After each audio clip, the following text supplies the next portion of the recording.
Bom dia, bom dia. Hoje é dia 29 de março e no nosso tempo aqui a gente vai falar sobre quem pensa em morrer, na verdade tem anseio por viver. Essa é a frase do nosso querido Augusto Cury e eu já quero te deixar um filme aqui de indicação que é O Vendedor de Sonhos. Eu vou colocar aqui para você poder ter acesso a esse filme e você visualizar essa construção do livro dele, O Vendedor de Sonhos, combinado? Quem pensa em morrer tem na realidade fome e sede de viver. Essa semana eu tava lendo, porque eu sou especialista em suicídio, borderline, e eu tava lendo que a ânsia pela vida e a busca por solução nos leva a querer findar a dor. Ok? Findar a dor. Eu quero findar a vida? Não. Quero findar a dor. Tá doendo demais, eu não sei como. Então é importante que a gente consiga encontrar caminhos para experienciar, para experimentar o oásis da vida, o sentido da vida, o encontro com o significado da existência. Isso não quer dizer que eu quero acabar com a vida, eu só quero parar de sofrer. Isso é legítimo, porém nós precisamos de acompanhamento, ajuda, acolhimento, amor, abraço e não julgamento para chegar nesse lugar.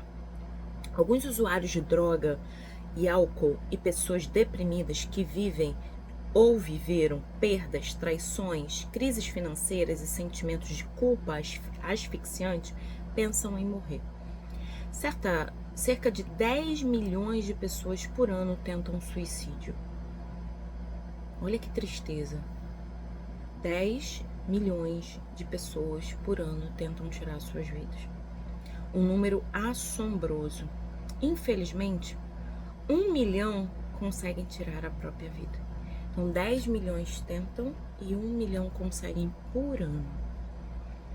Todos os psiquiatras, psicólogos, pais, professores devem saber que quando uma pessoa pensa em suicídio, ela na realidade não quer acabar com a própria existência, mas sim com a dor.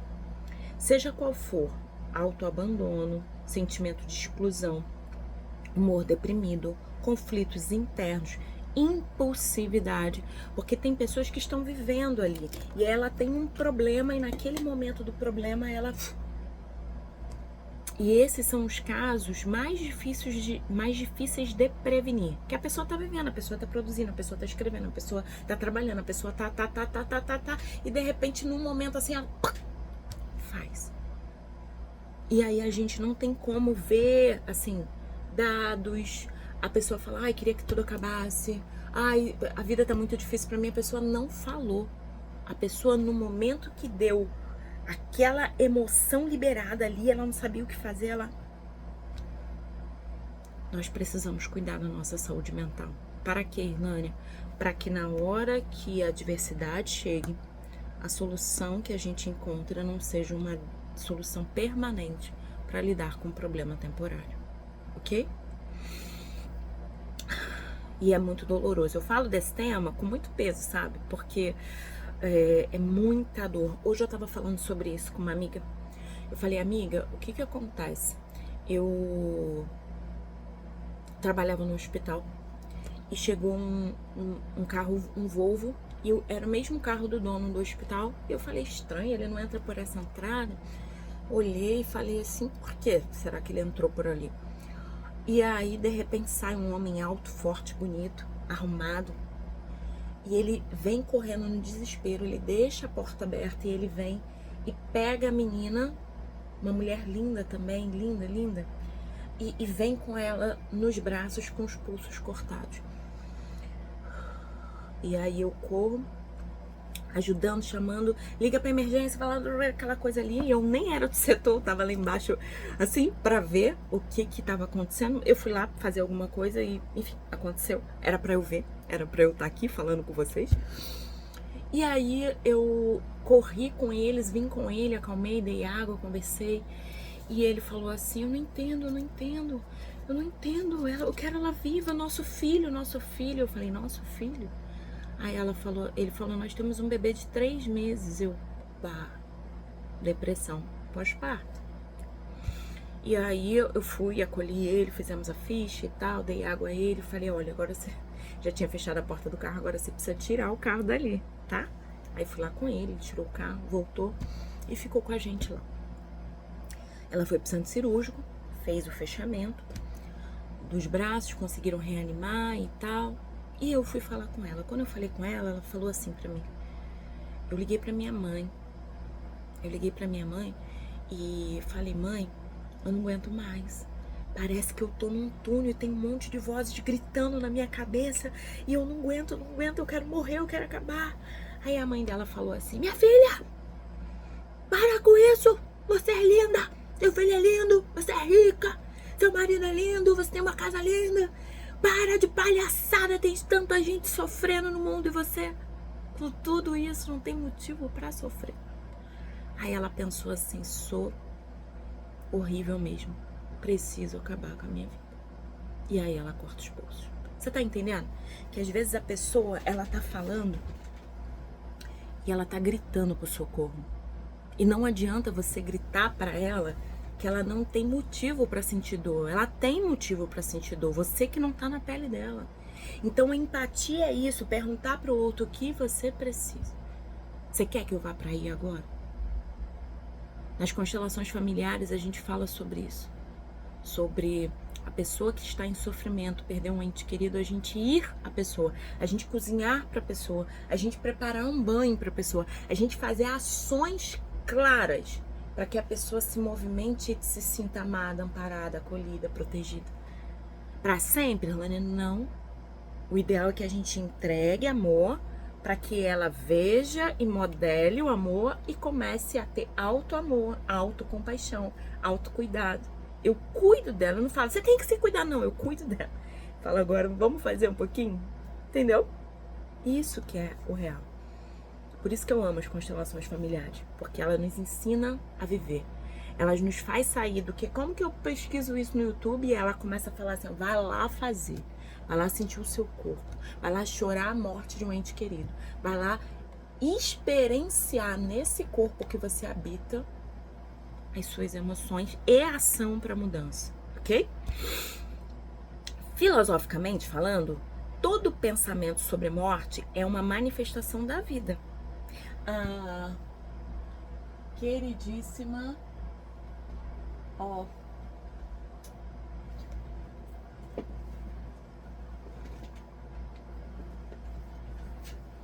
essa. A morte é um dia que vale a pena viver. Ela fala disso. Ela fala que quando a gente tem ideia da morte, a gente anseia pela vida. E só porque a gente sabe que teremos a finitude, encerraremos, apagaremos essa velhinha, a gente corre para viver a existência. Então, é um clamor pela vida, não a morte pensando em si mesma. Não, é a vida. Quero viver, eu quero realizar, eu quero... Só que eu não sei como sair desse buraco. Eu não sei como parar essas vozes na minha cabeça. Aí eu ligo pra minha mãe. Aí minha mãe, em vez de me acolher, minha mãe grita comigo. Entende? Minha mãe briga comigo. Portanto, como falo para os meus alunos, não existe ideia de suicídio pura. Como muitos médicos pensam, não existe consciência da inexistência. Quem pensa em morrer tem, na realidade, fome e sede de viver.